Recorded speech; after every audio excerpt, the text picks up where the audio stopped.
going to start this episode by saying congratulations to Ghiya, the only person on this table who's won an election. Good one.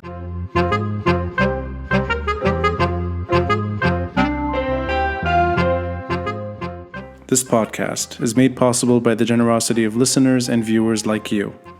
Kindly consider a contribution through Patreon or PayPal. Links are in the details box. Any amount is appreciated. And follow us on social media. We're on Facebook, Instagram, and Twitter.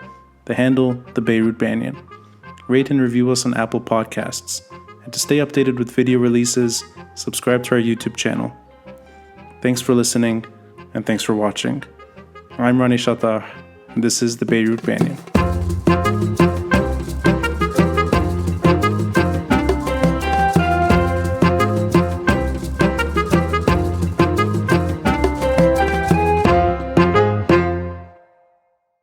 Ghiya, Iman, you've been on the podcast before. Iman, you were running for parliamentary elections. Ghiya, back then, you were a member of Min Tishrin. Gistelle, it's the first time we do this. Yeah, I'm very excited about it. Me too. And I think by now I think of you more than politics and podcast. I think of you as friends. Thank you so much. I've been to your home, lovely home. Thank you. Ghiya, I've had dinner with you on several occasions. Iman, we've had very tense discussions, but very important discussions in private. And the last time I saw the three of you was at the National Bloc headquarters. I think it was last week. Yeah. This was right before... Wednesday, I think. Last Wednesday before the Saint Joseph elections, student elections. Yeah. So, in that week, I think so much has happened, and we can start with the most dramatic developments, and then we'll get into what's happening in your own respective careers. We're all part of this change movement in different ways. And personally, I'm going to start off by being a bit confrontational. I'm okay with what's happening. Meaning, Michel Moawad is out of the 13. Waddah Sadeh is out. I think Rami Finj is sort of out, if not out altogether. And maybe others are leaving. I think that's fine. Personally, I think these 13 were never meant to be together. They may share the same aspiration on a very, very thin level, but as a bloc, I don't think it made sense. And I think this is a refreshing development. Now, you challenge me if you feel otherwise. You tell me that no, this is wrong, it's bad for the 13, it's bad for change. But I think, finally, MPs are flexing their muscle. And I think politics actually started in the last few days, real politics. So let me start with you, Gistelle. Yeah. How you see it, and you tell me if I'm wrong. Well, And come just a bit in, yeah. Thanks. certainly you have a point. You have a point in this. But I think what I care about is the public, how the public see this. So if you go back to that, you will understand that the population is not happy about what's going on because at some point they wanted to see this union. And now all they can see through the media, the opposite around. And this is the main problem. Technically speaking, I guess you are right, because it is better to have people working in a more efficient way than having conflicts and chaos and not reaching any other solution. So yeah, technically that's correct, but we have to look at the big image, and this is very disappointing for a lot of people. So let me push back a bit. What's Yeah. disappointing? Is it that they couldn't figure out a way to vote among the 13? Is it that some wanted consensus, some wanted more democratic voting? Because I don't see disappointment, you know? The last few days, I see certain MPs really doing politics.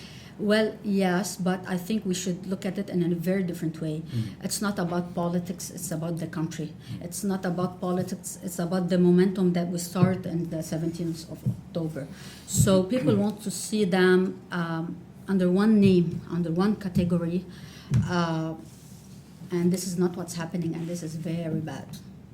Okay, I'm glad you feel different about it. I'll go to you, Iman. I definitely agree with you. I think the bloc was an artificial bloc. There are many differences between them.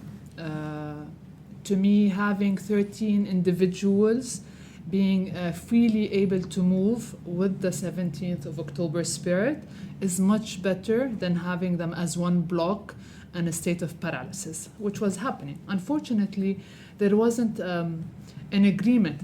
Now, again, the 17th of October spirit is completely different. What it means to me may mean something different to Gistelle or mean something to you. So having forcefully putting so much weight on these 13 MPs that they're going to change the scenario that we're going through, I think it's a bit harsh and it's a bit unrealistic.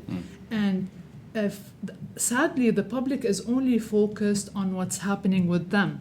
And we have completely disregarded what Hizb MPs are doing, Amal MPs are doing. I'll go even further, Kataib, Uwait, and all of that. Let's agree that we are, or these 13 MPs are novices. They're new to this thing, all right? And they're entering, I don't know, يعني بالعربي بيقولوا بيت عقارب. And honestly, this is how it is.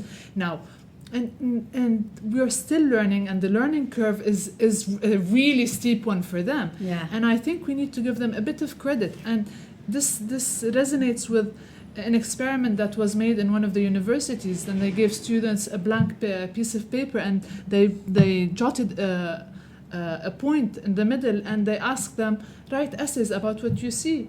And everyone was focused on this tiny dot, and no one was focused on the bigger picture. And this is where we need to redirect our conversation to say, listen, fine, I agree, there has been some chaotic come-outs, but I think that can be turned into something positive. And this is what we're betting on and hoping that eventually, like you said, each one will become more comfortable with his true identity. Let me offer a parallel analogy. You said paralysis? Yeah. I think of national unity as paralysis. If you scale it down significantly to the 13, it felt like it was a forced unity. And it felt paralyzed. Whether you like him or not, whether you don't think he deserves to go to Baabda, whether his chances are very small, I liked seeing Waddah and Rami vote for Michel Moawad and have no hesitation. It came out without any discomfort. Good for them. Good for them. Yeah. I mean, consensus is what got us here. We don't need to have consensus. At this point, what we need to have is a strategy. Yeah. And this is where I differ with the 13 MPs. And I told this to some of them. I told them, listen, if you started off with one name, continue with that specific name. Yeah. Let's not go back and forth on different names. And because this not only shows that you are not ready, it means that you aren't serious about any of the names. And to me, this is an insult to the names that were actually dropped, because these are valid Lebanese businessmen, historians, doctors, and so on and so forth. So from this point of view, I would have said, at this point, I would have taken it in terms of strategy in a more aggressive way, even much more than Michel Moawad, because we know Michel Moawad is not going to come into office. We know that. We can, even if we calculate all the opposition, he will not enter. But at a certain point, you need to take a decision, you need to take a stance on things, and you have to say, no, I don't want a consensus president. I don't want someone that has no power to say, well, this is what's wrong and this is how we need to tackle it. I need someone to address the Hezbollah issue. Let's say it how it is. So we'll dedicate a section to Baabda and Michel Moawad, and how you would have preferred seeing these names chosen, because I share the sentiment. I think too many decent names were burned unnecessarily. But now we'll talk to somebody who actually knows how to win an election. Ghiya. Yeah, this is just an appetizer for you, so you can explain to us. You've effectively joined a political party. I know, Iman, you're in and out. Is that a way of describing your relation? It's not in and out. It's we have a lot of common grounds with the National Bloc. Yet, from a personal point of view, I am unable at this point to fully commit to a political party. And so this you're is something friends of the National Bloc. very close friends. Very close friends. you're an affair. Yeah, But everyone's- legitimate You're one. you're the legitimate affair for National Bloc. Still, you're an official Yeah, member. yeah, You yes. campaigned. You ran for elections. Yes. Ghiya, you're now in the General Assembly. Congratulations on that. Thank you. That was Well last earned. Sunday. Yes, Yeah. thank you so much. Yeah. And you made a transition from a smaller outfit, which was really a youth-oriented movement, Min Tishreen, into a registered party that I think is going to keep growing. There's something about this party, before we get into your analysis, something I want to mention. I think it's fine that nobody won from all the candidates Why? because the party is actually doing politics. And I think it will win. There will be MPs that are part of this party at some point. But the groundwork is there. Established. It's established, and I think it's growing. Yeah. And that is unlike the more boutique, the smaller groups that have disappeared Yeah. or they're on their way out. This is not, no offense to Min Tishreen, but the fact is, Min Tishreen able to sort of, for the most part, join Kitla al-Wataniya, I think is a good thing. So there's a base, and I think it's an important base, and I think it will pull in more people. So I congratulate anyone that's still in this party and wanting to join the party. Legitimate or illegitimate affairs. I'll be the illegitimate. I'll be the illegitimate affair. Yeah, you're legitimate. I'm illegitimate. But from your side, you know what's happening. You've been following things from not just a student lens, but from politics. You've been involved heavily. Do you see it the same way? That this is a kickstart, or are you disappointed? More like Gistelle, are you disappointed that there was not more unity? I'm really curious how you see it. Because you were very pure in your politics Yeah. at some point. Yeah. And if I'm not mistaken, you've become a little more, not compromising, but more maybe accepting of certain limits. And I don't know if that's maybe being hard on you, or I don't know. No, you're not being hard on me at all. First of all, thank you for congratulating me. I think, in general, just taking this decision as a from a personal point of view and joining in Kitla or National Bloc was a result of months of speculation and months of thought, and it was basically an accumulation of the kind of relationship that we had as Min Tishreen with the National Bloc for a year and a half ago, more or less, because we've established the MOU with them. So we've always aligned, or we've seen that we align very similarly to a lot of the groups, especially from the groups in the group of six, lobby, from the G6 lobby group. So we saw ourselves aligned with them, not from 2 months ago, not from 3 months ago, but even from a year and a half ago. And also other parties like Taqaddum. So we've decided that given the challenges that we faced, and also a lot of self-reflection that we've done as a youth group, as Min Tishreen, we saw that we have always come from the spirit that, or a deep conviction that eventually actual political work should be institutional, and actual political work should be grounded in the resources that basically yields tangible results. Hence, that's why we've always talked about consolidation, and we've talked about finding leeways or finding ways to come up with tangible results as people from the spirit of October 17. And this is why we've created the leeway for Min Tishreen members by sticking to our identity as a youth advocacy group, while allowing members to have a sort of an open door to join in Kitla should they feel like they want to join with Kitla because we align with them, and also if they want to join with other parties that have similar convictions as we do. And this is why I joined Kitla, because of the similar political positionings that I have with Kitla, and because of the general belief that institutional political work is the only way out. We've seen what's going on with the 13 MPs. It's because they lacked this mechanism, and they still do. And I'm not sure if they're going to be working on, anything to kickstart a certain mechanism of institutionalism. So, yeah. Do you think, as somebody who's now officially in the party and won an election within the party, do you think the 13 fracturing this way is a good thing long term?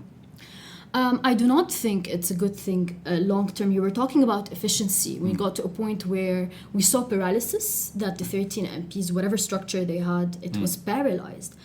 But I would like to ask the question, why was it paralyzed? Why did we see that they are operating on such an inefficient ground? It's because they did not start working on an actual mechanism that would, I'm not going to say unite them together, but organize their political work and make them, take a step back where they need to step back, or take a step forward where they need to step forward. So I know we'll be talking about Baabda later, but a pure example is, why haven't you been sticking to what you wanted to stick to with the initiative that you've launched? It's because there wasn't an actual how-to that you've put in between each other that would manage your relationships together. And this is why we've seen such a great paralysis. And I come, from a very deep school of thought that says, once you create a structure, you're able to function under it. And if you do not have a structure, you can't function under anything. You're going to be scattered, you're going to be fragmented, and maybe for a short term that fragmentation had to happen so that they're put under a certain test. It's either you decide that you do not want to operate on your own, or maybe operate on your own on some things, but have a certain umbrella or structured umbrella that you operate on, and you start working on it. Or for the next 4 years you show us that you cannot do that, and then maybe only then there would be the ground, or a fertile ground, for whoever will be coming next to create that structure and avoid the problems. Because not only it's because of them that they are fragmented, but we do have a deadlocked parliament with how it looks like, politically, with the numbers. It's deadlocked. And it's sort of paralyzed in it by itself. So the three of us, in a way, share the sentiment that it's paralysis. Yes. Okay, that's definitely. the problem. We're disappointed in different ways. Yeah. Maybe Yes. a little. Maybe We have two approaches. We Yeah. have the subject approach. Right. I think we all agree on, we are disappointed if we want to look at it subjectively, but we have the objective approach, and this is where we talk about the learning curve and all the Yeah. other details. So before we get into that, which is, I think, the right segue, I think it's quite nice that the last episode we did, Ghiya, was with Jana Masoud. She also won in student elections at Yes. Saint Joseph. Yes. So that's 2 Kitle members now from the podcast, which is nice. Prior Mintishrin, now Kitle. Yes. So I think that's actually a good sign. I think Kitle al-Watani, in different ways, long-term represents something like a centrist, or whatever you want to call it. Center-right? I don't know. Within October 17. And I'm going to bet that had there been a center-left option, it would be complementary to Kitle al-Watani. It wouldn't stand in the way. I totally agree with you. Yeah. And it could have been Tajaddud, it could have been Democratic Left. These are old parties that have registration. I think that would have made sense. 2 umbrella parties that are Yeah. registered, everyone finds their place. Yeah. And that's the end of the story. Then you can keep growing. So at least Kitle has done that within their terrain. I hope there's a center-left option, long-term. Yeah. Let's get into mechanism. Yeah. And I'd like to make it a little personal, okay? Not making it about them, but more about what they represent. The Mark Daouz School of Democratic Learning and the Halima Kakour School of Discipline and Consensus. Okay, 2 approaches, all right? One is voting by majority. One is absolute consensus, or nothing happens. And I know they both don't always stick to that, but I think that is largely the best way of describing the conflict from within. There were MPs that wanted a majority voting system. There were MPs that didn't. So we don't have to make it personal about those 2 people, but just that kind of dynamic. Do you see that was the ultimate problem? Whether it's Baabda or every other decision that wasn't taken. The last 5-6 months were unnecessarily disappointing, I think, because of that duality. Yeah. So just, I know you may not see it that way fully, so if you can maybe add to it, or... No, I totally agree with that. And I think that the major problem is that we want to see the unity and we cannot see it because of the problem in the decision making. So I think going into majority is the best way to get into solution, or else everyone will be saying their own opinion based on their own groups, based on the background, based on the coalition they made. Some came from the G6, others did not go into that, and this was the main problem. So yes, this was a major problem, and I think if they solve this, they will get to a point where everything else is fixed. Yeah. So I totally agree with you on that. Now, they solve it, meaning what's left of the 13, Yeah. if they manage to do it now. Yeah. Do you think there's still something like that, meaning 8 or 9 that are going to write it out? Yeah, I think so. Okay. And I wish that would happen. And you think these two individuals, or they can survive together? I think yes, and they made it clear on how they are gonna operate. So they will make it on their own in a positive way. They are smart enough. They know how to deal with it. Now, one step further. Does it mean anything anymore that they're 8? I mean, is that number, in other words, that it's such a small number today that it's perhaps too late? Yeah, I don't know. What do you think? I personally would go back to what she said, which is something very important. It doesn't matter how you vote on things, provided that you know what you're voting on and how. So, I'm a lawyer. When I have a company, there are specific things that need full consensus. And if someone vetoes them, depending on the severity of how important the issue is for that specific corporation, we need full consensus on it. Other things that are less important, we can have a simple majority, for instance. The fact that they lacked that mechanism that she was referring to, I think this only aggravated the situation. And That's- and here we have to say something. Learning from this will lead us to a better place in the next elections. So this is an exercise for what's coming next. But isn't that too far away still? It is, It it is. is, but it has its own positivity. We can see it. Oh, of course. Any mistake you can draw from is As long as you it's see not a it. mistake. It's an experiment. It's an Yeah. experience kind of thing.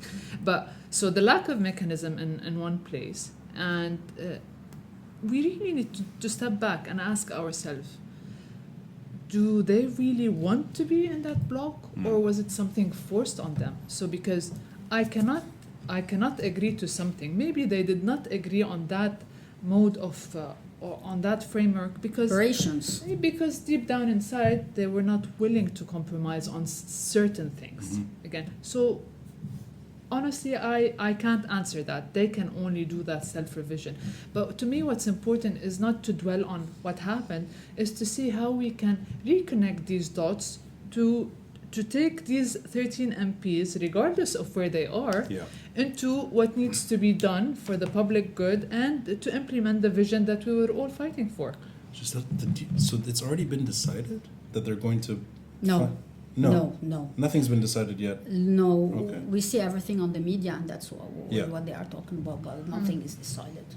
Ghiya, from your side. I mean, because Yeah. yeah. I mean, no, I totally resonate with a very important point that Iman talked about. It's voting is contextual. So let's say they now decide to go by consensus. Consensus in a lot of contexts means paralysis. And let's say they decide to go for a simple majority. And in a lot of contexts, maybe that's not the fair or the best choice. So I think they're asking the wrong questions. A mechanism should be there, but it doesn't only denote or it doesn't only involve how to make decisions. It's on what basis are decisions made. So I want to assume that these 13 MPs got into parliament thinking they want to be a part of this. They want to be part of the same bloc. I think the questions that they should ask is how are we aligned and where are we aligned and where we need to align ourselves under what visions and under what basis. They need the mechanism. Yeah, And and this is what they need. and not only a mechanism, but a certain umbrella or a structure to operate on. Okay, Don't worry. it's fine. Souvenir. Gift from Gistelle, yeah. The mechanism. Yeah. Let me ask you guys, since you know, I think most, if not all, of the 13. I know them from an observation. I don't know them on May 15. I don't know how they were organizing. You probably know more than I do. Why didn't they just solve this issue from day one? It seems so logical the way we're describing it. And it's been, 5 months? Yeah. Longer, right? I mean, I think at least in one of those meetings, at the beginning when they were all meeting, this could have been easily dealt with. Ghiya. I want to say something. Yeah. I want to remember, because I tend to forget. I want to remember that these 13 MPs have made it to parliament under impossible conditions. Definitely. And under a tight time, under a tight, deadline. They Time had was their very own challenges, critical, and yeah. the minute they got there, they had a big challenge in front of them, which is the presidential elections, and this is a point. This is huge. So, in normal contexts, it would be easier if they hadn't had these conditions before. It would be much easier. But these conditions were there, and they were hard, and they are paralyzing in them by themselves. So in an ideal situation, if they didn't, if they belonged to a certain structure a very long time ago, or maybe 1 year before elections or 2 years, and have decided on which lines they will be organizing themselves, given that there isn't a hard timing, maybe it would have been easier. But at the same time, they should have, acted up. I and totally done agree. something Time faster. was a very important Yeah. factor. But Yeah. let me flip it. They won under hard conditions, but they also decided to form a bloc. Yeah. They didn't have to. They Yeah. could literally be 13 independent MPs that share an aspiration. I think Michel, the way he described it as monthly meetings. Yeah. That could have been what it was from day one. And you get together and you think out loud. Maybe you agree or you don't, but it's the same background cause. That to me would have been easier than falling into this. It's not necessarily a personal problem among 13. It's more that one group doesn't think democratic voting is right, other group doesn't think consensus is right. I mean, I think this could have been dealt with in a different way. So I don't- totally agree. Yeah, so I don't know if the situation was bad in April, it was bad in June, it's bad today. I don't know if that's the reason why they didn't do a mechanism. I think there was a lot of public Pressure. for them to unite. Yeah. And I think we asked them pressure to form a bloc. Yes. Yes. okay. Yes, And I definitely. think Yes. had there been different circumstances, less issues to deal with.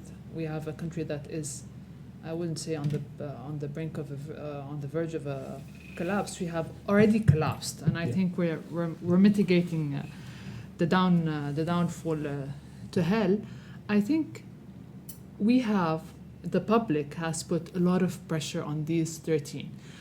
Had there been different circumstances, I think they would have had that overarching monthly meeting or whatever. But we asked them to do something that we forced them into that block. And if something does not fit right, eventually they're gonna have there has been a fallout. And this is the normal reaction of something forced. Eventually you can't keep them together. And I honestly believe we can turn this into something positive. You know, Iman, you're the first person who's put it that way. I've spoken so much since May that the pressure was severe for them to unite in a way that was uncomfortable. Yeah. I never thought of it that way. That's the truth, actually. So the disappointment is really it's more of the pressure we put on them. And Less- the media. And the media, but less to do with how they work together. Yeah, because Because they're not necessarily meant to. they're not only not meant to. This is not how the elections were run. These 13 come from different backgrounds, different Orientation and directions. Yeah. parties, orientations. Is it and true all when of people that. say many didn't know each other before the election? Yeah, definitely. But Yes. Of course. So they met for the first time I mean, after. Yeah. Before the elections, we were trying to unify جدد مبادرة شمالنا. We couldn't get consensus on that. And you wouldn't believe that people were... I was the general secretary of our group, and I was handling coordination with your group. And I'd receive on my private messenger that please let it fall apart. And then in front of everyone, they'd say, you know what, let's go and do it. And no one wanted to take the blame that, no, we do not want to agree on that. And I think having witnessed that, to me, this was normal for them to fall apart. so. We will get into Baabda because I think that's really the pressing issue. But I want to take. Nothing pressing about Baabda. They're spreading out ceremonial. Oh, I mean, Events. Yeah. I see. Yeah. Well, So- Events. I had a boxing match with Lori Oh, really? and Rawad, but Lori more. Rawad too. About the whole this deep belief in something like Line 29. But it's not necessarily about Line 29. It's more like populism, going as far as you can on that front, and pragmatism, which is really, I think, the world that I live in. And I don't know if that's the right world, given the momentum, given what the aspirations were, at least for how at least the way Lori sees things. She still believes in something like Line 29. Now, this is, of course, post-mortem. We're having the official ceremony, tomorrow? And now it's the Syrians that don't want to negotiate. So it shows you exactly where the problem is right now. But anyway, I would have rather seen less Line 29 and less failure and more legislation. And even if the legislation doesn't work, at least that could have been a victory for the 13. What type of legislation Okay, are you referring so- to? Forget for a moment 23 or 29. Let's talk about profit. Let's talk about distribution of profit. Let's talk about how to keep the state in check. Maybe the state gets money if it reforms. Thinking out loud about these things. How could you institutionalize that? Maybe the IMF gets involved. Maybe most of the money should not go to the state. Maybe it should go straight to citizens. That's the kind of stuff I would have liked to hear debated among the 13. Less the populism, and I'm sorry to go a bit further here, but you can go to the border, you can take a bus, you can have Milham and Najat and everyone sort of with banners. That to me is as empty as standing by the port silos and watching them burn and saying, we're going to do something about this. It doesn't look good. For me, disappointment lives there. Disappointment, I know that these are not magicians. And I know that most of them, if not all of them, are honest members of parliament. They're trying to do the right thing. But I'd rather see them trying to do the right thing in something that means something, not trying to be spectators or to create spectacle. And that turned me off. I'll put it in a different context. Technically, Line 29 is our line. If you want to talk about it from a legal point of view, Line 29 is what we need to be discussing. To me, being pragmatic as well, I honestly believe that this deal was done in 2011. Yeah, exactly. Yes. And That- for that's- whatever reason, yeah. international reasons, Yeah. this is when they decided to pull it out of the drawer and put it on the table and say, let's have these letters, which are not Yeah. letters, they're actually, this is an agreement Yes. whereby we have relinquished Yeah. the concept of Palestine. We have agreed to an enemy state. You're talking about now. Yeah, Yes. we have agreed to an yeah. enemy state. We have common economic grounds with that state, mediated by someone who will never pull in our favor. I mean, to me, this is a done deal long time ago. And those who were responsible back then and who continued till now should be tried for treason, honestly. This is my opinion. However, it is what it is with this elite capture that we suffer from. Okay, how do we need to do two things. Fight back in terms of what's right and wrong. And this is what they did. They had to fight back because anything goes in this country. Anything goes. Even shifting your borders, starting off from a non-technical point of view. And now, not only that, by agreeing to this 923, they have readjusted our land borders with Israel. And they have affected us on that level. I mean, that's just insane. And it just went by. I mean, just another day in this beautiful country. They had to raise awareness. And this is, sometimes you have to do these things for the sake of posterity. And you have to say this is where things went wrong, and these are the people who are responsible, knowing very well that there's nothing you can do about it. But I'm thinking more like, and I mean, I'll turn to you, Gistelle. Thinking more like this was not going to work. We had already sent. I mean, we did 2011. It was a fait accompli already. So it's a little too late. Even if, like you said, Iman, line 29 could actually be the right one. And Dr. Isam Khalifi made it clear, by the way. Everyone made it clear. yes. Well, we'll get into him later. Yes, I'm saving him for the last. That's the cherry on top in a way. But going and pretending like this was going to work to me seemed like a wrong strategy, and doing all of these, it was not politics. That's actually where the disappointment is. I would rather see boring legislation than. Don't you consider it part of the awareness that they Yes, need to raise? exactly. This is what I was going to say. I mean, listen, sorry, Yes. just because now they're portraying this thing as it's a huge, it's a triumph. I mean, it's another Aouni accomplishment. I mean, you have to counterbalance this insanity that we're living in, and you have to go and say, listen, this is what's right, this is what's wrong, and I stand with what is right, even though I do not have the power to change it, even though it's a fait accompli. Could it have been yes. both? But let me tell Yeah, you you can something. have I both. totally, You do both. and I think this is a very important point, that they made it clear to the public, and this is something we missed. Yeah. And this was part of their campaigning. They said, and I was one of them, if I'm going to be in the parliament, I will be very clear, and everyone has to know everything that is happening. And this is part of their jobs. So, no, I think they did well. And this is the good and the right time to go to the next step, which is Yeah. The going into, legislation and all. going into details. Oh, okay, Yeah, so the yeah. last 5 months to you was enough. That was the right amount of time. I thought line 29 should have been dropped long ago. I agree, but it wasn't. No, sorry, by the 13th.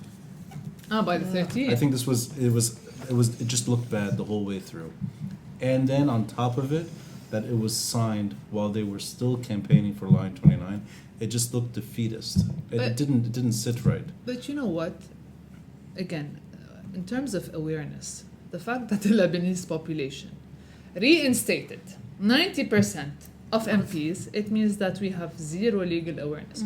You're talking from a point of view, from an elitist point of view, if I have to say, you are aware of what's happening. A lot of people are not, or only want to hear what they have been told. Less elitist, more that the Lebanese state is not so bad all the time. We did send something via Cyprus. We did designate something. Yeah. I don't think that's a failure of the state. Line 29 is late. The procedure to make it work is simply not going to work. Too much has happened. So why not work on profit? But you, specifically us, we are Yeah. people who are involved. Other people are not that involved. And not interested. They only see what the media is showing them. A bit of it. So you see the benefit of populism here.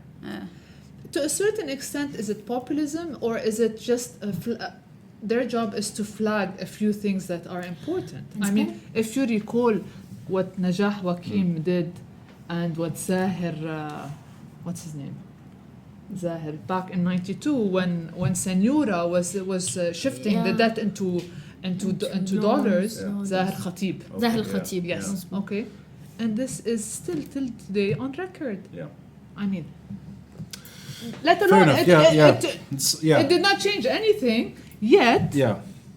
It's there. So they have to flag these important Yes. And matters. especially in the context of this maritime border deal, and it was a deal by the elite with an enemy state. So the 13 MPs, what could have they done other than raise that awareness? And even, let's say, okay, there was a gap that they didn't address, in addition to, the line 29 and raising awareness on that, which is profitability and, all that you're saying. But at the same time, the same way Zahir al-Khatib and Najah Wakim back then, they were calling for something that they thought there was no way that's going to happen, because back then dollarization of the debt was also a deal by the elite, for the elite. the maritime border deal is the same. And I think I think it's even worse. it's even worse Because I mean, it's an international deal. I honestly don't believe Lebanon was on the table. yeah, A few people exactly. benefited from it, but Lebanon was not on the In table. the recent round. Yeah. This is a decision done by the Israeli government, by the American government, and by the Iranian government. Lebanon was not present. I could be wrong. I'd like to think that something was laid down over 10 years ago that made sense, and the Hoffline was rejected for the right reason. The Hoffline was inaccurate. That 55% to Lebanon deserved more, and the Hoffline failed. I think of that as good, meaning the Lebanese state did something positive back then. Do It you said honestly no. believe that? It said no. Or was to, it a term in terms of long-term strategy? This is what when you go in and you negotiate a deal, you go in with Lebanon's less rejection 10 years less than ago zero. of the Hoffline, I think, was a good move. Yes. It was, but was it really a good move, or was it a step into reaching line 23 instead of line 29? This is how I look at it. Line 29, it's the last 6 years or so that it became... 2011. 2011, sorry, Yeah. but that it became... The real discussion about line 29 is really the last few years. Because it wasn't an issue. It was just another agreement that was set aside, waiting for the right Yeah. moment. And we weren't ready. Just like Okay. every single time, we are never ready to challenge anything. So, We come in late to the party. okay, let's step out of line 29 then, line 23, 29. Just the general framework of less politics, more populism. I'll give another example. I feel terrible for Cynthia Zerazir and her situation, but I don't like what she did. That's another example of it's not politics. Another It's unpopular opinion. it's posturing, not politics. Even if she succeeded in getting some of her money, even if it's for the right reasons.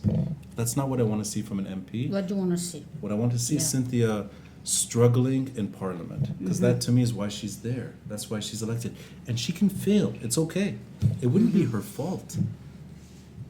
Failure in Parliament is not a bad thing for these change MPs. I think me and you, we agree on many things. So maybe it's better to direct it. Yeah. No, I'm not direct. I'm just looking at you. I fully agree with you. Okay. We have to draw the line between activism when we're not an MP and Yeah. when you shift and you become an MP, how you It's take that different. activism and turn it into I policy think we all making. agree on that. We all agree on that. I Okay. agree with you. Oh, I You see. know- you know oh, yeah, that I mean, already. no, I thought Talked about it. okay. So, in that scope, then, that wide enough scope, I think Baabda is part of the problem. I think the way this was done was wrong. I think.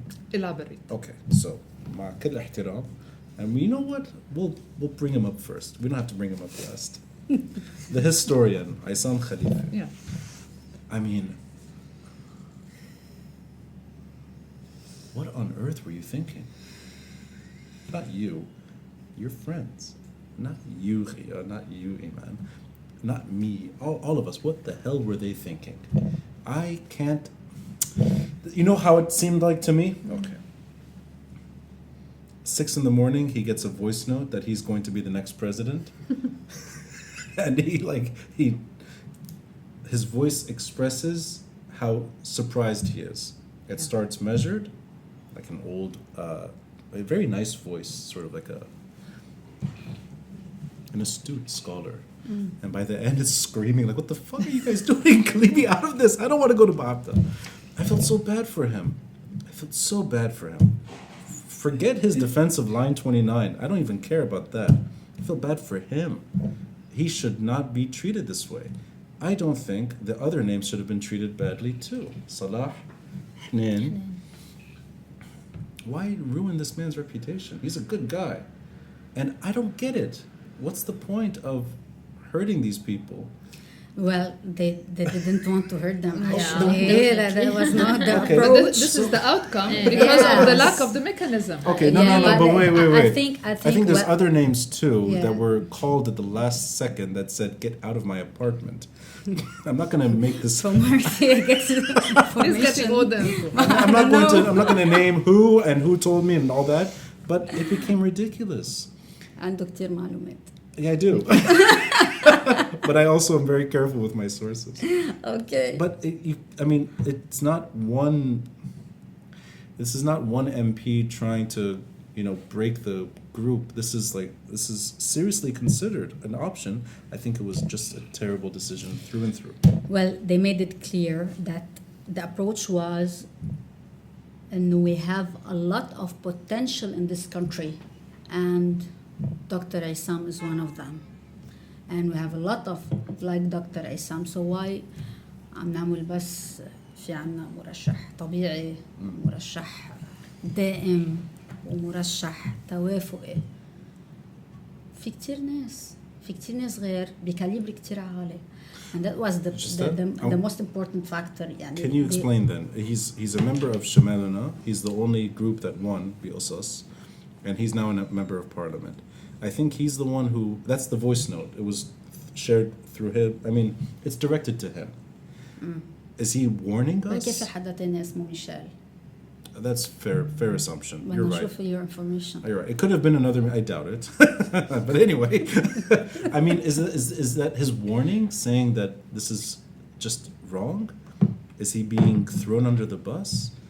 Why did it reach the last second? But he made it clear after that he's not gonna nominate him for the next time because he respects him a lot. So it's clear now. But what was? I'm trying to figure out. Is this just erratic behavior? Lack of preparedness. Lack of organization. Yes, the organization, that's the real problem. One, organization. Two, structure. Three, learning curve. Four, lack of organization. Is that also why there's names that are thrown away too fast? Is that part of it too? And I think if we look back at the background of each MP, they are pressured. You wanted to say something, Ghiya. Yeah, I wanted to trace back the very beginning of, what the MPs were doing regarding Baabda. Okay, they started out with a very parliamentary initiative. The minute that they've announced it, I read it, I was like, okay, this is, they're lobbying. This is actual parliamentarian work. Great. We were excited. We wanted to see, what they had to do, even though they had gotten lots of backlash against it because, you're going to go sit with the Sultan. Come on. Come on. So we were all very excited. And then you started seeing things plummet down, go downhill. Simultaneously with them becoming more fragmented and with them fighting more, with their fights going even more intense. And it all goes back to the lack of structure, lack of organization, thinking that they are going to agree, but even more dangerous than all of that, it's the lack of political clarity. They did not have political clarity because if they did, they would have stuck to the initiative. Stick to the initiative. Go back to the names that you had at the beginning. Yes. And stop not throwing people under the bus, but stop trying to find a last minute, a name to save you just because you have to come up with something. It's fine if you come up with nothing. It's even less embarrassing if you have nothing to present to people than doing this. So there's a lot of things going on. And I think if they had stuck to their initiative since the beginning and idolized it and religiously followed it, they wouldn't have reached this point, honestly. I'll ask you two questions because they link. Less than a month ago, the 13 went to Ma'arab. It was very funny to watch the 13 go up to the dungeon in the mountain. Batman or whatever, Dracula, in the background. And they found a way to create a procedure on sharing names that could work. That startled me as positive. Amazing. I was like, oh my, this is unusual. And I'm choosing that particular meeting because that meeting seemed to be the hardest one to maneuver around. Every signal was positive. Was it less than a day later? It's all negative. Okay. I don't know if organization is the reason. I think this is sabotage. I don't want to sound too conspiratorial because I don't go down that road, but I think this is sabotage. I think this is trying to derail I think it's worse, actually. And you can chime in. I think 63 votes is more than enough for 2 of the 13 to simply say, we found the right guy. He's going to be on your terms. He's civil society enough. That's the story. Otherwise, it's Joseph on. I think that's what's happening. Organization doesn't add up in my mind, because lack of organization, that's an immaturity that I don't think these people have. I don't think they're immature. I think they're actually a little more calculated. And I think that's why we see a lot of missteps happening. They feel like missteps, but no, this is derailing. Tell me if I'm wrong. I mean, any of you. I mean, after the Ma'rab thing, I honestly believe that the devil is in the details, and the road to hell is paved with good intentions. So, and I honestly believe in knowing some of these MPs after that Ma'rab event, the reality of you working with those you have been fighting with kicked in. Yes. Very true. And I think this is where the self-sabotage started, because self-sabotage. yeah, of course. Because again, this artificial bloc that was formed, and that's my personal opinion, because I can't build my campaign that I'm against you and then sit down with you and then let's agree on a name, because eventually it will show that I'm under your wing. And there are some that are very Puritans in their approach. They're not pragmatic, they're very Puritan. And I think this is where things started to Escalate. actually to fall apart. Yeah.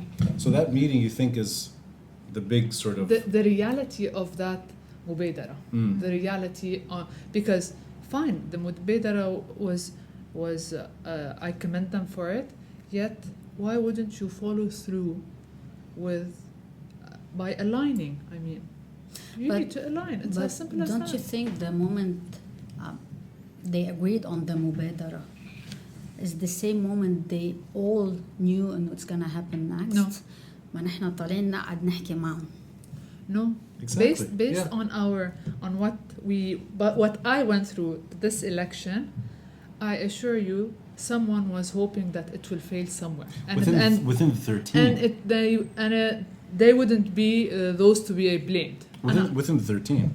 Whatever, it doesn't matter No, whether no. within or outside. Yeah. I honestly believe that when you're playing poker and someone calls your bluff, this is what happened.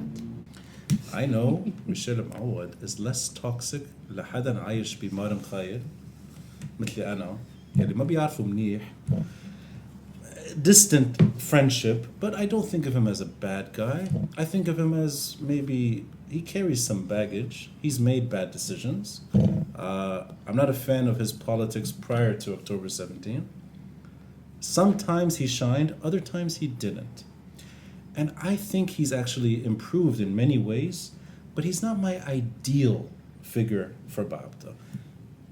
At the same time, it seems like of the ones available, he's a preferred alternative. Hold on. السيء والأسوأ. Yeah, but hold on. Exactly. Yeah. Yeah. Every conversation I've had with Shamaluna members, they remind me of why they did not work with Michel Moawad during the elections. So I have a sympathetic ear to a coalition that doesn't think he represents Lebanon the way maybe someone like me does. Maybe there's more hesitation for the right reasons. The same reason why Kataib is not with Shamaluna. It's the same thing. Why Majd Harib was not part of that coalition. Michel Moawad too. Okay, so I'm sympathetic. In your shoes, if you were an MP right now, of the 13, would you be willing to bite the bullet and say, I will vote for Michel Moawad? Well, I'd rather إنه حدا مثل ميشيل معوض يوصل and not anyone from the other party from the 8th of March. And this is what we should consider at the moment. If the option was Isam Khalifa or Michel Moawad, Isam Khalifa. you go for Yes. Isam Khalifa. Okay. Yes. All right. So there is a line still Yeah. with that. It's not like that, but we made it clear during our campaigning and we are looking and seeking different approach in politics. And honestly, all the political parties, all of them were very harsh on us during the campaigning. It was at some point terrible, and you all know that. So yeah, I totally understand that Shamaluna and some groups, they cannot forget what happened actually, because it was very tough. And I truly believe that at some point we have to forget all this and move forward in order to take the good decisions, the best decisions, and to be able to take a decision, because like هلا مش عم ناخد ولا decision, we're doing nothing. عرفت كيف؟ But if I'm elected, I will be more flexible, more tangible, because things has to happen. But 2 days ago, you're an MP. There's 14, not 13. You're too busy to meet me today, right? You have bigger things to worry about. And you're given that choice. You vote for Aysam Khalife. But you vote for him knowing that neither him nor Michel Moawad will make it. But you're still going to vote for Aysam Khalife. Yes. What are the conditions for you to vote for Michel Moawad? I always talk about the unity and the bloc. So I will be working on fixing the bugs inside this bloc and going into common ground and going with one name.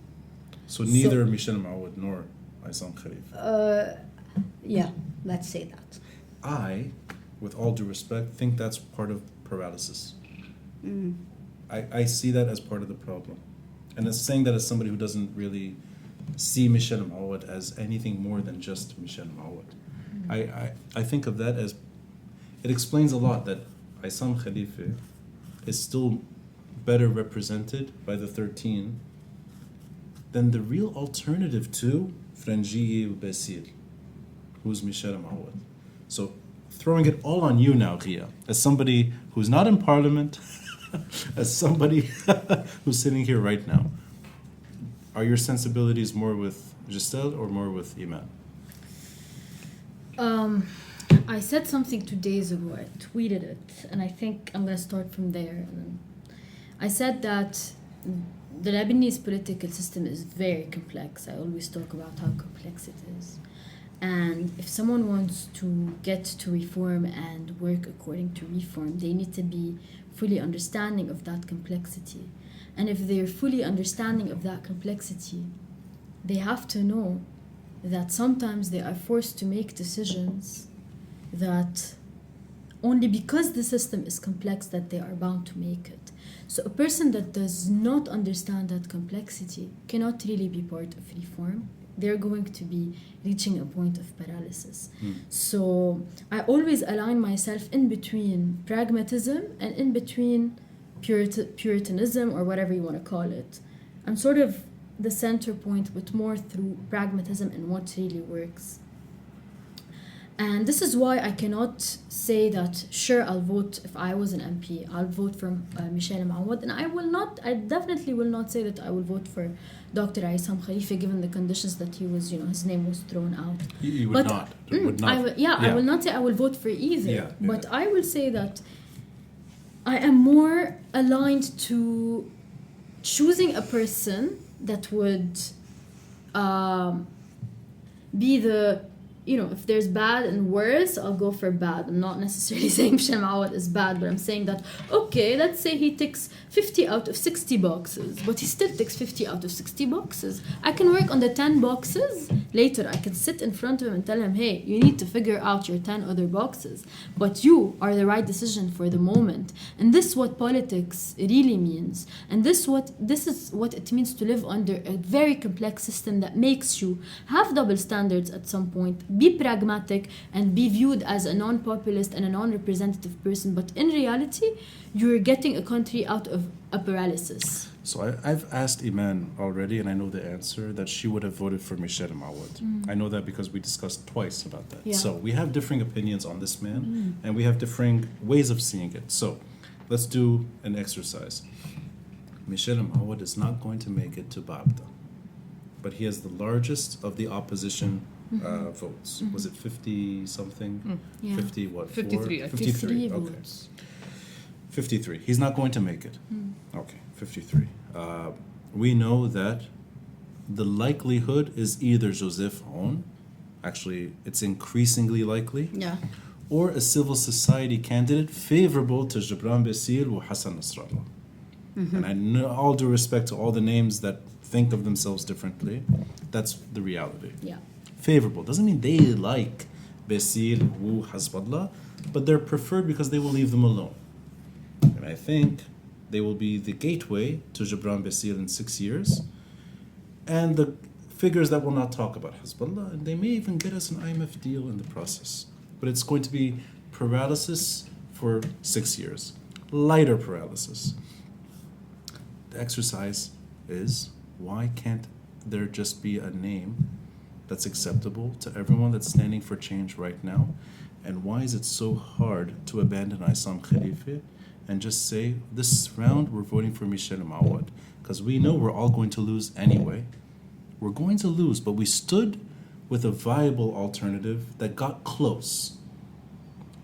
That to me is reasonable politics. This is rational Decision making. This is what I mean. No, you have to understand that in this political structure, you as a 13, member bloc, you're not gonna get anyone into presidency at this point. But might as well. And I think that's the right question. What she's saying. I think what we need to ask, we're asking ourselves the wrong question. Who are we voting for? Yeah. The question I ask today is, why are they not proposing another name? The coalition of Amal, Hezbollah, and Hon. And this is what instigates a lot of fears. What are they waiting for? They're waiting for 2 of the 13 to give their blessing to their preferred consensus civil society candidate. Or This violence increases and it's Joseph Aoun. exactly. Yeah. That's the reality. So Yeah. I take it even a step further. Are they not on board with Ta'if anymore? Are they looking for a differentiation or a tweaking of our constitution? I take it more than, it's not a name game. Are they looking at a systematic change? Because what happened with the Swiss embassy should not go unseen. Was Yeah, alarming. definitely. It was Yeah. very That's alarming. So is the fact that they're withholding names relative to that matter to see how they can rearrange our constitutional structure? This is what concerns me at this point. And I It's think it's alarming. heading this way. But one of the MPs was willing to go until the last second. That was alarming too. Yeah, Very alarming. Of course. And I think he's an honest man. I actually like Brahim's name. Of course. Actually, I really like him. Clear Of course. man. Clear man, but what a bad choice. I don't think it was a choice. It wasn't a final choice. I'm not defending him, but I mean, things got out of hand and publicly very quickly before actually being able to say this is Finalized. exactly, this is right and this is wrong. But today we are No, he made it into something worse. He actually took the decision to be the last man standing. And that to me, I think, was just misguided. He made it more about himself and Waddah. There's sectarian Waddah, I'm secular Brahim. That's all BS. This Swiss dinner was a stupid dinner to begin with. I think, actually, the worst thing is that the Uwit always shine for the wrong reasons. Always. They should not be taking the triumph for this too. Really, I mean it. So why make them look better? because they read the room properly. They understand, and this is when we talk about strategies. In Lebanon, I like this analogy a lot. We don't play chess, we play backgammon. This is initially our problem. In chess, you have to know 6-7 steps ahead what happens. In backgammon, it's a bit of luck, a bit of dice, and I mean, this is how it works. That's so accurate. She said you wanted to say something. Yeah, I wanted to say whoever created كلن يعني كلن was a very smart person. لأن عرف what's gonna happen next. Yeah. Due to كلن يعني كلن. And this is the main issue now. Yeah, That's the main problem. yeah. Some of us are willing to deal with the others, and some are not willing to do anything about it. Yeah. I'd rather see Michel lose with more votes than Isam Khalifa crying on a voice note. Personally, I'm sorry. I feel bad for this man. I don't know enough about Salim Eddi, but Salah Nin, how can you be against him for the wrong reasons? Be against him for the right reasons. But burning his name because he's a figure from pre-October 17, that's also reckless. What I'm worried about is that change becomes a bad brand. Yeah. That to me is the long term. We're all worried about that. Yeah. So can you guys, let's go into there just a bit. Do you see this as a long battle? And you said it earlier, you're already talking about 2026. Do you think there's time now to actually do harder work? It is the good time. Yeah? I was talking with the ladies.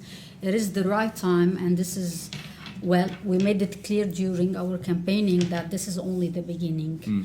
Now we can learn from the mistakes, from our mistakes during the campaigning, from the MP's mistakes, and from everything that's going around. We did our best to do many different types of coalitions. The time was very short, and this was a very important factor. So maybe individually, you can tell me how you see your careers evolving the next 4 years. And I'm guessing you're going to run again. Well, I'm not sure about it, but I always say it's only the beginning, and if 2026 I'll be in the right position, and why not يعني إذا أنا هالشخص الموجود بالمكان الصحيح, why not? Okay. as long as هيدي بدك تقطشها. بتوتر بس حدا يسألني هذا السؤال. So you see yourself still as an MP candidate? As You're long not burned from that experience? No. Okay. No, it's only the beginning. Only the beginning? It's only the beginning. Iman, are you imagining your role 4 years from now? And do you want to go through this process again? I honestly believe that I owe it to myself and to my kids to do whatever it takes and to my parents as well, because they deserve a decent life. My dad sits me down and he goes like, what you're doing is insane.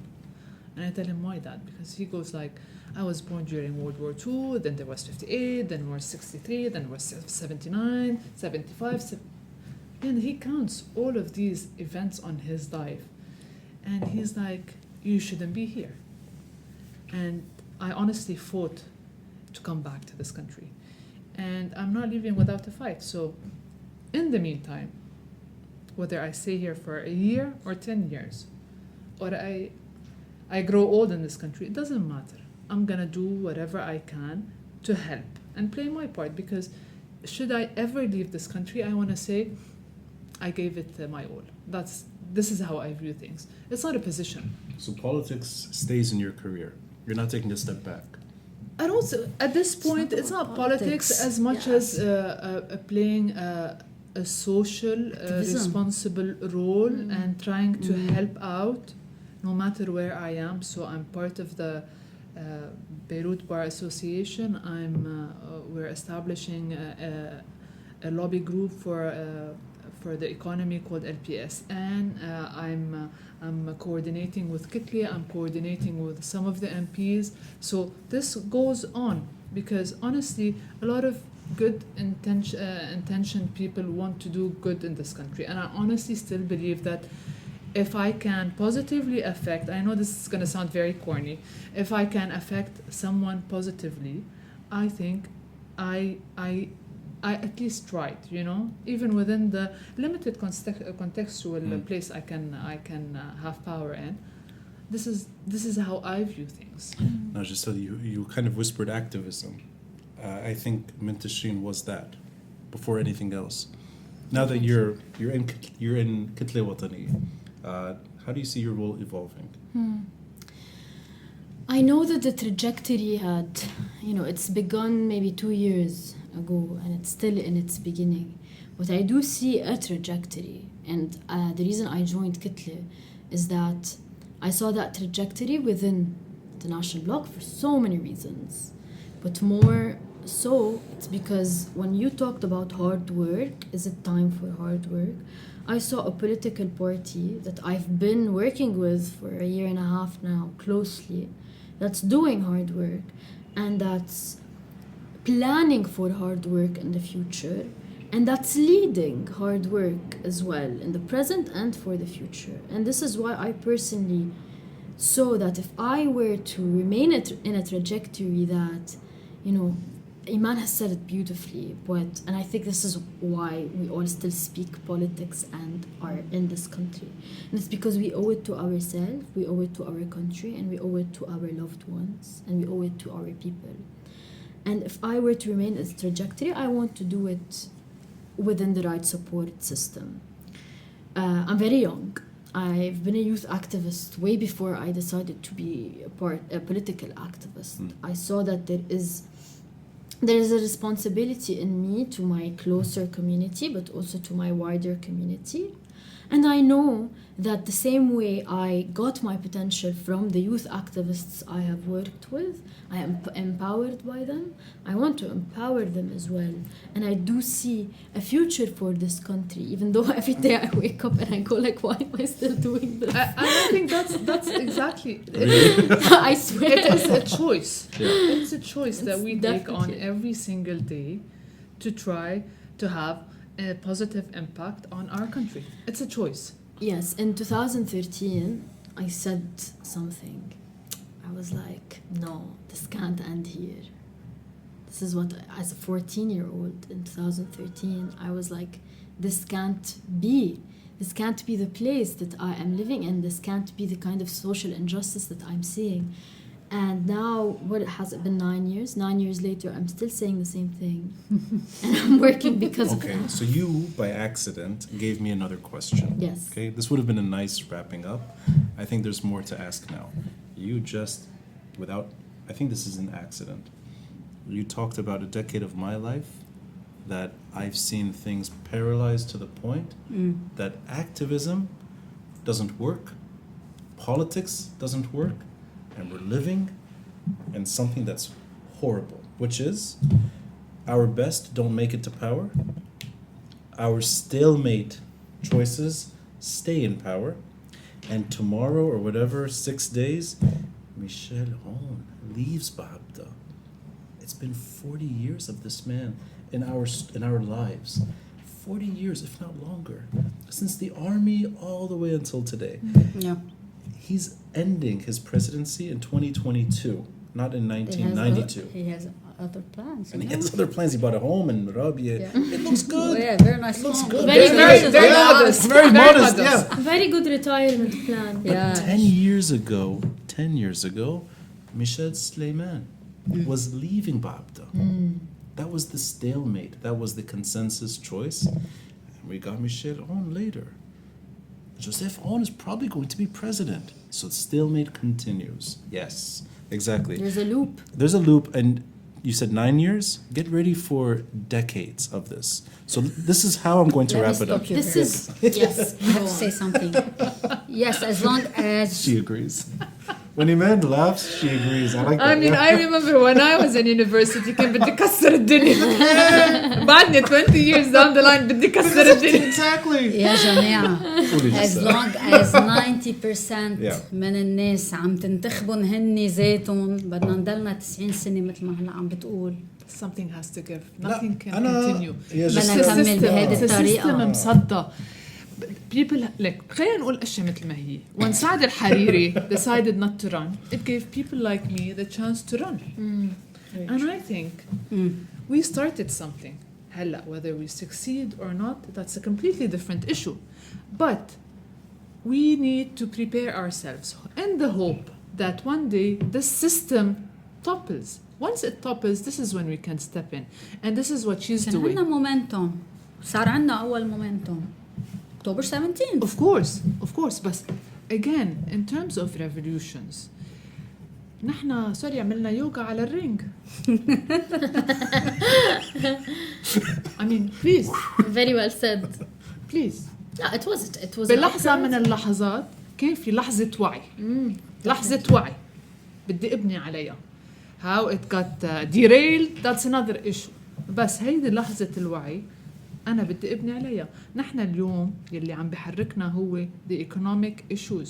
ما في كهرباء، ما في مي، ما في معقولة في كوليرا. I mean, come on.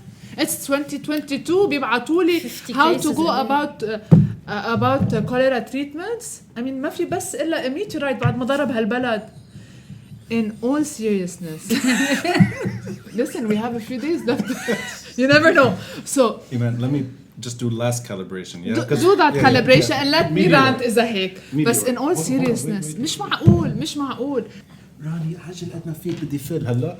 اوعى تسكر الخط. بنتي بعتت لي. انا صار ده الكوكب كله لعندي. Okay, go ahead. Going back to what I was saying, and this is where we have to prep and prepare لحتى نقتنص الأوقات اللي ممكن تسمح لنا. When رفيق الحريري was murdered, this is the time where we rallied. نحن we rally only in times of crisis, and we are in a time of crisis. صحيح. And I think what I'm suffering from is the same thing that someone who is pro Hezbollah is suffering from. True. Someone who is pro Jumblat or any other sectarian dictator. Okay, بس نحن what we need to do أول شيء we need to have a long-term strategy. This is something that goes on for decades and something that has been this systematic paralysis failure that we're going through and through eventually has to break. Some breaking points, and this is how we have to build on it. انا عندي سؤال. It's going to end with you and Ghiya. I'm Yeah. going to give you guys the last words. I want to interject before your su'al, please. I have to disagree with all three of you. Haram, Ghiya didn't. I agree with your. قلت الشيء. Yeah, I have to, you inspired me to disagree with both of you. In what sense? All right, ready? لحظة إذا بدك تقلي إنه it's a continuous state of paralysis, let's pack and leave. عن جد. It is insanity إنه نقول we can't do anything and stick to this country. I know, Iman. في اسالك سؤال Yes, قبل ما ma'am. تقول أكيد. شيء. ولا. نحن اليوم لو نحن بدل 13 نحن 25 شو كان صار؟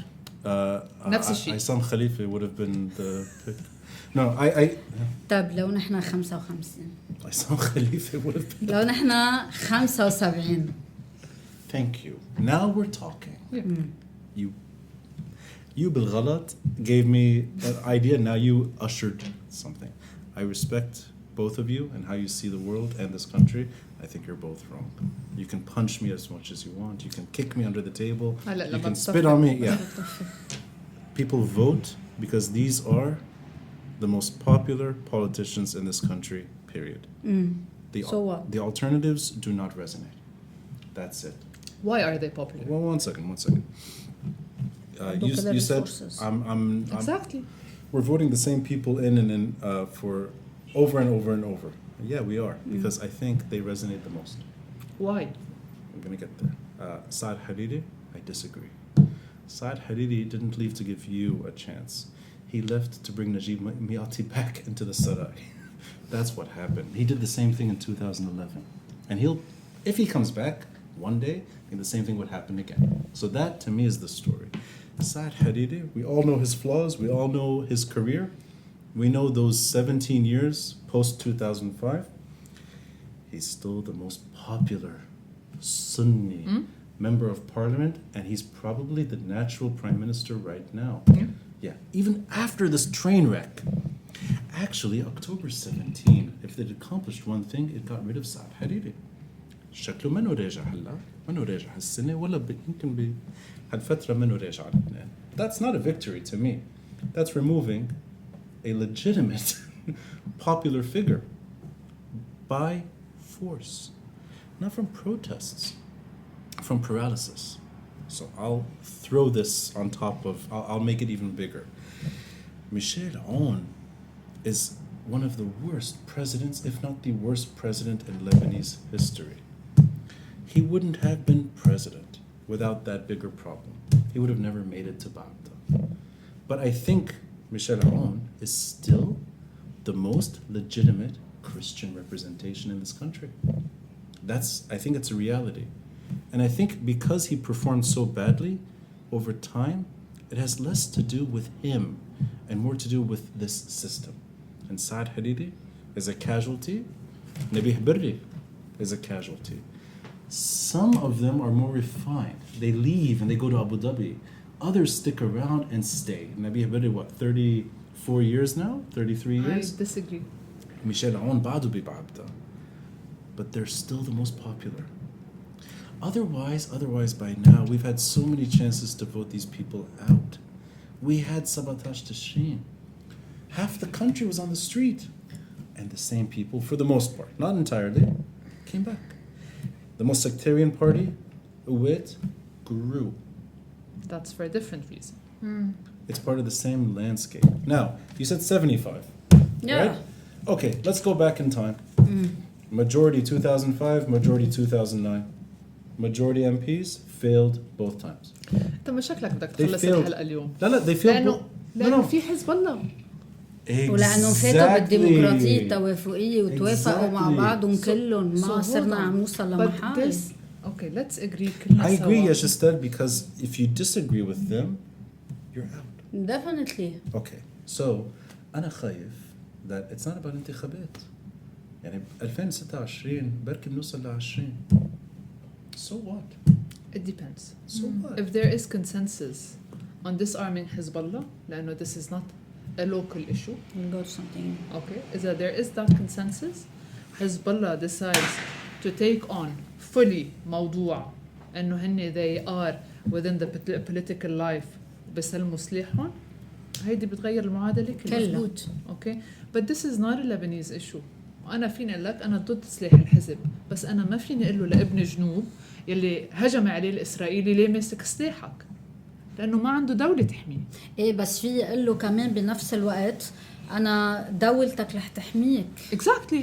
أنت مش مضطر تحمل سلاحك ما لأنه أنا عندي دولة بتدافع عنك. بس ما the question is when is the state going to protect you يعني the Hezbollah issue it's like opening a Pandora box and it's a you go into constant loops because No, really هل في دولة تحمينا يعني هاي Yeah. في الفكرة عم بحكي إنه Tariq Bitar is the state.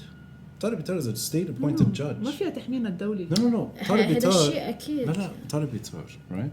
Is the state. This whole narrative of the state is not doing its job to protect. There's Tariq Bitar. Can't do his job not because he doesn't want to. Actually, everything the state has tried to do against this problem, the state has been crushed. Definitely Hey, so it's there's something bigger than the state yeah. يعني. So how do we collectively reimagine next elections by addressing this issue head on? How do we do it? I don't know if the answers are here, but how do you make it into something that's actually going to change this situation once and for all? هلا it's too early to tell يعني. من هلا ل4 سنين a lot will happen. Too many variables. Yes. Yes. And by this issue you mean the issue of Hezbollah. The issue of why the state is paralyzed. That's the biggest obstacle to reform. For so many reasons. But that's the biggest problem. There's the other problems are there. The other problems are real too. But the huge burden, I don't think any MP can deliver Of on course this. not. Yeah. This is a much course bigger not. issue. So we're gonna all die. We're transnational gonna all issue. die in paralysis. That's Not the thing. necessarily. I think there's a power shift in the world. I agree. And there is consensus because, I mean, at the end of the day, let's say things how they are. Hezbollah follows the Iranian agenda. And should there be an agreement on something major that is beneficial, maybe that would be the card that they use. And maybe that would be our salvation. Okay. So So presidential initiatives In the- today in the should be hopes. planning for the future. Mention that group once in your initiative. of course. It's not mentioned once. No. Not once. Because they In mentioned that whole it document. in an indirect way, No, and they not said even indirectly. Siyadi. Siyadi Yeah, it means said sovereignty. that's line 29. I That's mean, not. I know how these things are written. I mean, I read it. بس ما ما في ولا mention. you can't She do a مبادرة. invented these things.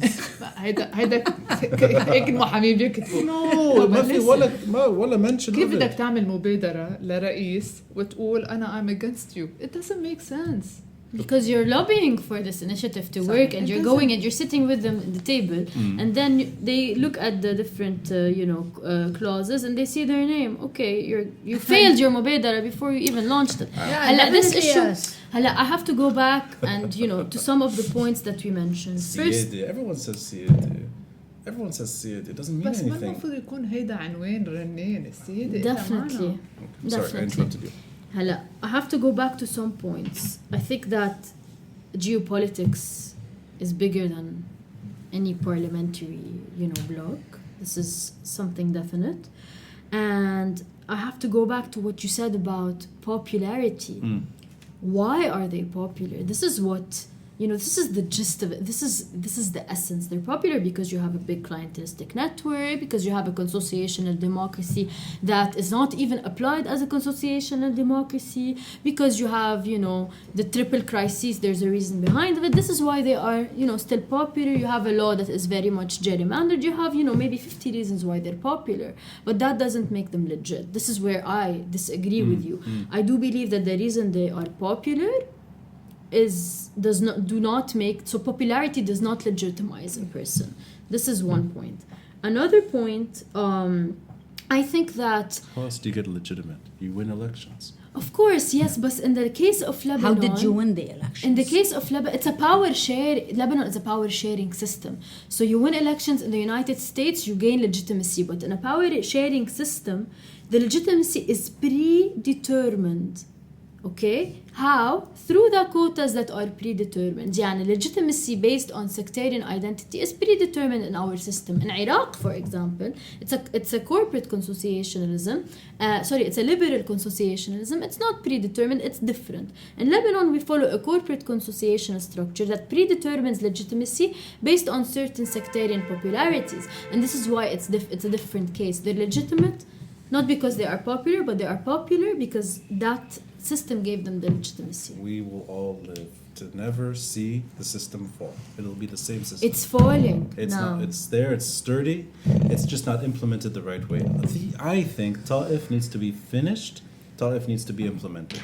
I agree with you. I totally agree with you. That's the story. Finish Ta'if. Apply the constitution.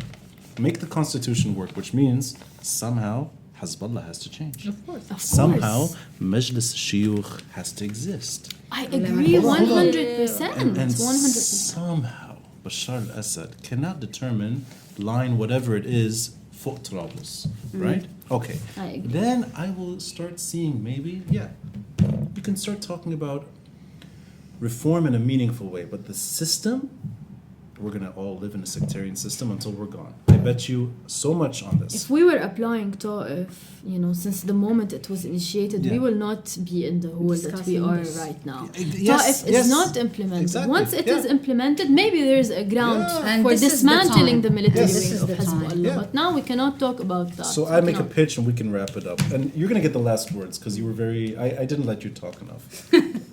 I'll give you the لازم last أقعد words. على تاني ما شو قصده انه نحن حكينا No, man, you're always good at talking. No. May I make a pitch? Kitla al-Watani stands up for Ta'if. Make that a policy. They're shy about Ta'if. Every group in Sabatash Tishrin is shy about Ta'if. Makes no sense. I don't want Waddah to be the superhero for Ta'if. He talks about it now because he left the 13. Now he's like, now Waddah has muscles and he's going to be, it's not his, it should be change. And change should be implementing what's good for the country. Ta'if should be central to the opposition. But all 13 MPs are lobbying for Ta'if. Yes. Or Ta'if is a they were structural campaigning for pillar. this. Everybody's talking about secular state. Fine. Nobody's talking about Ta'if. Because Ta'if goes for secularism. It calls for merit-based parliament alongside a sectarian senate. This is okay. So Ta'if is an interim agreement. It started out as something interim. It started out as a. No, Ta'if is the... هلا it's constitutional, but it started out being interim. That's why بيقولوا المدخل من خلال المادة 5 تطبيق مادة 95 من الدستورية اللي هو إلغاء الطائفية. So there is an essence to the Ta'if that is purely secularism. It's a But when we roadmap. call It's a roadmap. it's a roadmap. it's a This is roadmap. what I meant exactly. But let's get on that road.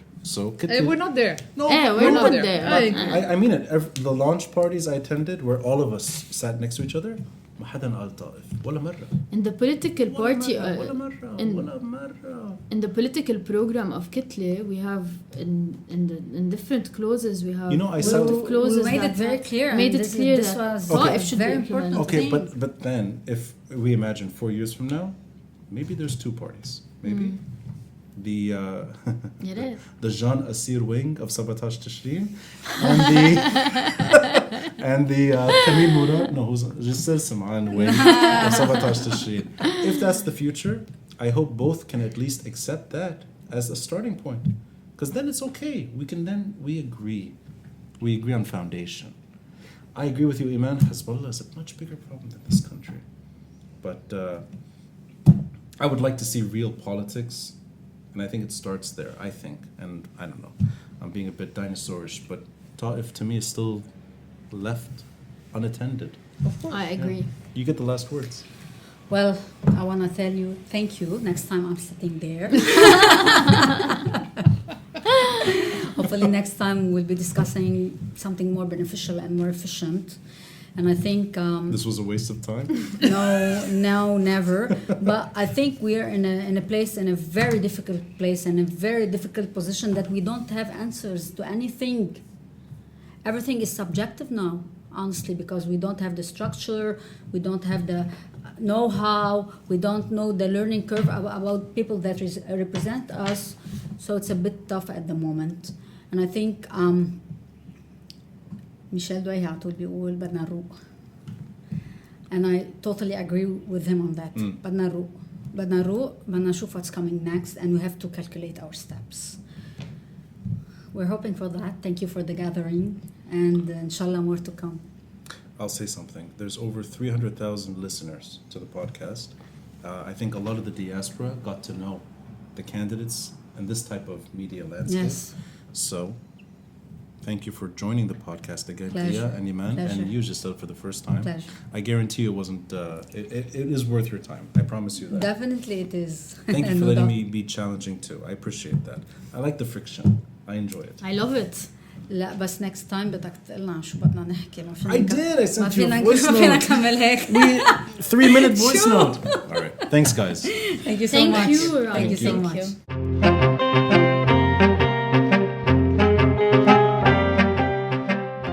Thanks for listening and watching. And a friendly reminder to support this podcast by contributing through Patreon or PayPal. All links are in the details box. Until next time, I'm Rani Shatah, and this is the Beirut Banyan.